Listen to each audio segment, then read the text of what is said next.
నాకు ఈ గొడవలే కనిపిస్తున్నాయి తప్ప జనాల సమస్యల్ని తీరుస్తున్నారా లేదా అని నాకు డౌట్. అయితే జనాల సమస్యలు ఏంటంటే ఇప్పుడు మనకి ఒక్కొక్క రాష్ట్రంలో ఒక్కొక్కటి ఉంది. ఆంధ్రప్రదేశ్ అంటే కొత్తగా నిర్మించబడిన రాష్ట్రం. కానీ కొన్ని కొన్ని సిటీలు, కొన్ని కొన్ని టౌన్లు అన్నీ కూడా ఆల్రెడీ ఉమ్మడి రాష్ట్రంగా ఉన్నప్పుడు అవన్నీ అభివృద్ధిలో ఉన్నాయి. కానీ విలేజెస్ పరంగా కొన్నిటి పరంగా ట్యాక్సీల పరంగా ఇట్లాంటివన్నీ కొంచెం కొత్తగా క్రియేట్ చేసుకోవాలి. రాజధాని నిర్మించుకోవాలి వీళ్ళు. ఇంకా కొంచెం డెవలప్ చేసుకోవాలి. కొన్ని పరిశ్రమలు రావాలి అక్కడికి. ఇంకా ఉద్యోగాలు అనేది సపరేట్గా చేసుకోవాలి. అప్పుడంటే మొత్తం హైదరాబాదునే పెట్టేశారు ఉద్యోగాలంటే. ఇప్పుడు ఆంధ్రాలో ఎక్కడ సెట్ చేసుకోవాలి, ఇలాంటివన్నీ కొత్తగా నిర్మించుకుంటున్నప్పుడు ఏంటంటే ప్రాబ్లమ్స్ డెఫినెట్గా అవుతాయి. ఆంధ్రప్రదేశ్ ఎదగటానికి ఇంకా 10-15 సంవత్సరాలు టైం పడుతుంది. ఇప్పుడే అభివృద్ధి చెందలేదు. ఎందుకంటే మనుషుల్ని కొంచెం చేయొచ్చు, కానీ పరిశ్రమలు తీసుకురావడానికి కానీ కొన్ని నిర్మించడానికి కానీ ఇదంతా టైం ప్రాసెస్. సో సెట్ చేసుకోవడానికి టైం పడుతుంది. అండ్ కమింగ్ టు మైగ్రేషన్స్, ఒకనొకప్పుడు మావాడు అమెరికాలో ఉంటున్నాడు అంటే అవునా నిజమా అనే పర్సన్స్ ఎక్కువ మంది ఉంటారు. ఇప్పుడు మావాడు అమెరికాలో చదువుకున్నాడు అంటే మావాడు కూడా అమెరికాలోనే చదువుతున్నాడు అని చెప్పుకునే రోజులు వచ్చేసినాయి. అంటే 100 పీపుల్లో 60% ఆఫ్ ద పీపుల్ మైగ్రేట్ అయిపోతున్నారు because of lack of employment.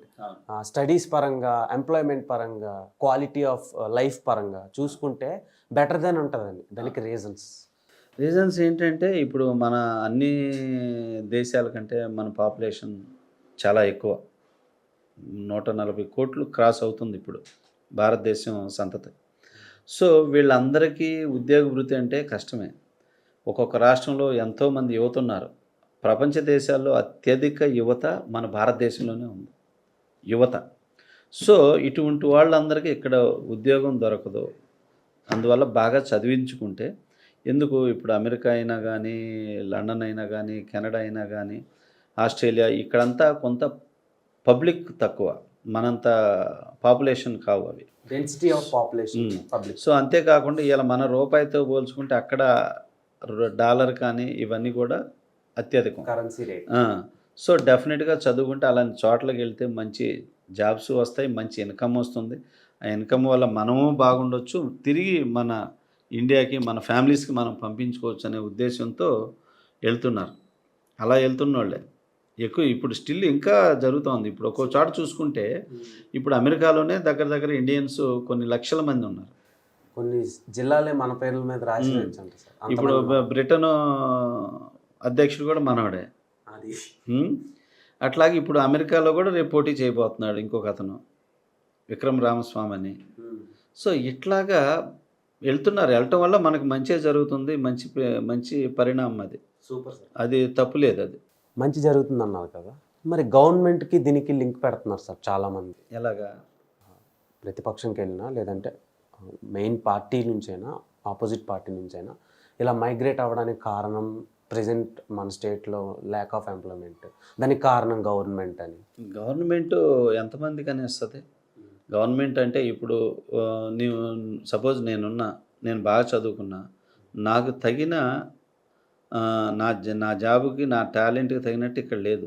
So కాబట్టి నేను బాగా చదువుకుని నేను అమెరికానే వెళ్ళాలనుకుంటున్నప్పుడు నేను ఇక్కడ చేయను.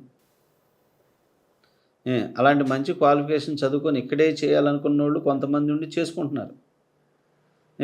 కానీ ఇవాళ మేజర్గా మాత్రం చదువుకున్న వాళ్ళు ఆల్మోస్ట్ ఇతర దేశాలు వెళ్ళి చేసుకుందాం. ఎందుకు అంటే బికాస్ ఆఫ్ మనీ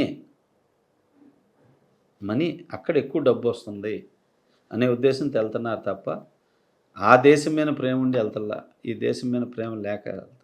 కానీ అక్కడ డబ్బు ఎక్కువ వస్తుంది, సో అక్కడ లైఫ్ హ్యాపీగా లీడ్ చేయొచ్చు అని చెప్పి. ఇప్పుడు ఇవాళ అమెరికా, కెనడా, లండన్ ఇట్లాంటి చోట అంతా ఉన్నోళ్ళంతా వాళ్ళు అక్కడ సంపాదించి ఇక్కడ ఇండియాలో చాలా చోట్ల మంచి ఇన్వెస్ట్లు చేసి ఉన్నారు. బిజినెస్ల మీద, ల్యాండ్స్ మీద వీటన్నిపై పెట్టారుగా. ఇక్కడ ఉండే సగం ఎంఎన్సీ కంపెనీలు వాళ్ళ. ఇప్పుడు ఆంధ్రప్రదేశ్ తీసుకుంటే ఎంతమంది పాపులేషన్ ఉన్నారు? ఇప్పుడు 4 కోట్లు క్రాస్, 5 crores. తెలంగాణ 3.5-4 తెలంగాణ ఉంటుంది. సో మ్యాక్సిమం చేసుకొస్తున్నారు. అంటే ఏ ఒక్క రాజకీయ నాయకుడు పరిపూర్ణమైన న్యాయం చేయలేడు తెలుసా. యూత్కి చేయలేడు, ఏ, అందరికీ చేయలేరు. కానీ ఏంటంటే కొన్ని కొన్ని విలేజెస్కి బాగా చేయగలరు. Rural development.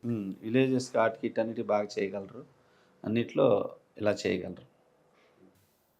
And coming to CBN గారు, సో నేను అడగకూడదు, అడగొచ్చు అండి, ఏం ప్రాబ్లం. అంటే యాజ్ ఏ పొలిటికల్ డ్రామాస్ తీసే ఫిలిం మేకర్గా మీకు చాలా లాజిక్స్ తెలుస్తాయి, అందుకని నాకు అడగాలనిపించింది, అందుకని అడుగుతున్నాను సార్.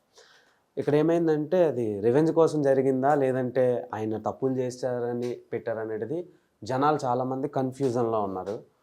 అలాగే మీడియా కూడా కన్ఫ్యూజన్లోనే ఉంది, ఏం జరుగుతుంది అనే ఇది కూడా రివీల్ అవ్వటంలో. సో దాని మీద మీ ఒపీనియన్ సార్. సిబిఎన్ గారిని ఏంటంటే యాక్చువల్గా ఒక రకంగా అరెస్ట్ అనేది నేను ఖండిస్తున్నా దాన్ని. ఎందుకంటే ఒక అరెస్ట్ అనే దానికి కొన్ని ప్రూఫ్స్ కొన్ని అన్నీ పట్టుకొని చూపించి తీసుకెళ్తారు. సో ఇక్కడ అలా జరగల అంటే నేను అంటుంది కదా, పెద్ద పెద్ద మేధావులు అందరూ అంటుంది. సో అలా తీసుకెళ్ళిన తర్వాత అక్కడ కూర్చోబెట్టి ఒక్కొక్కటి ఇట్లా ఇట్లా తీసుకొస్తున్నారు, ఇది అనేది చేస్తుంది. సో ఆయన తప్పు చేశాడా చేయలేదా అనేది వాదనలో తర్వాత జరుగుతాయి. కానీ ఏంటంటే చంద్రబాబు గారి మీద ఇంతవరకు అలాంటిది ఏది ముద్ర పడలా, ఆయన అలా కక్కుర్తి పడే ఆయన అయితే ఎన్నో చేసిండేవాడు. కానీ డెవలప్మెంట్ అనేది మాత్రం చంద్రబాబు గారి వల్ల చాలా గొప్పగా జరిగింది, అద్భుతంగా జరిగింది. సో ఇదేంటంటే ఒక రకమైన రివెంజ్ ప్యాటర్న్, ఇది రివెంజ్ ప్యాటర్న్ అని ఒకసారి జగన్ గారు అన్నారు, ఆయన క్లిప్ చూస్తే తెలిసింది, నన్ను కొట్టారు మేము తిరిగి కొడతాం, ఆయన ఇట్లా ఇదే యాక్షన్ చెప్పున్నాడు, మాకు టైం వస్తుంది అన్నారు. సో ఆయన ఏంటంటే అప్పుడు ఆయన్ని జగన్ గారిని జైలు వేసింది చంద్రబాబు గారు అన్నట్టుగా ఆయన చెప్పాడు. సో వీటికి ఏంటంటే మనకు తెలియవు ఇవి, కానీ ఏంటంటే చంద్రబాబు గారిని ఏంటంటే నేను నమ్ముతాను, ఎంతోమందికి ఉద్యోగాలు చేశారు చెందారు. కానీ ఆయన ఈ కాస్త దీనికి కక్కుర్తి పడ్డాడనే విషయంలో నేను నమ్మట్లే. దీనివల్ల ఏమైనా రెవల్యూషన్ ఏమైనా వచ్చా? 100% వస్తుంది. మేము ఇప్పుడు రేపు మా ఫిల్మ్ ఇండస్ట్రీ తరఫున మేము చేస్తున్నాం. ఇప్పుడు ఆల్రెడీ అన్ని చోట్ల చేస్తున్నారు, అమెరికాలో చేస్తున్నారు, మన ఇటు కెన్యాలో చేస్తున్నారు, మరి ఆస్ట్రేలియాలో చేస్తున్నారు, హైదరాబాద్లో చేస్తున్నారు, అన్ని చోట్ల ఉధృతం అవుతుంది.